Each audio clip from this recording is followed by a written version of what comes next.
லஞ்ச ஊழலை ஒடுக்குவதில் அரசியல் நிதியளிப்பு சட்டம் மிக முக்கிய பங்காற்றும் என்று பாசிர் கூடாங் நாடாளுமன்ற உறுப்பினர் அசான் அப்துல் கரீம் வலியுறுத்தினார்.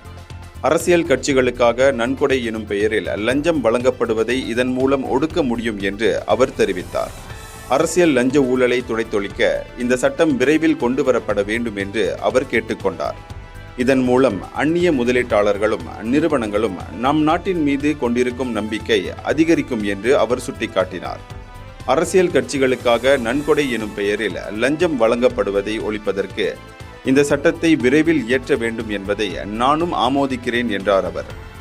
அரசியல் நிதியளிப்பு சட்டம் விரைந்து அமல்படுத்தப்பட்டால் அதன் வழி நாட்டில் லஞ்ச குறியீடும் குறையும் என்று அவர் நம்பிக்கை தெரிவித்தார்.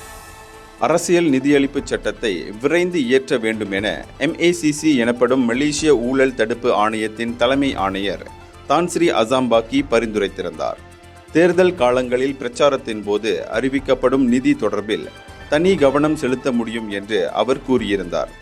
ஏற்கனவே பிரதமர் துறை அமைச்சர் டத்தோஸ்ரீ அசாலினா ஒஸ்மான் சைட் இந்த பரிந்துரையை முன்வைத்திருந்தார்.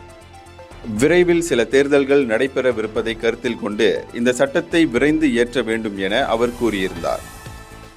இந்தியர்களின் இதய குரல் மக்களோசை.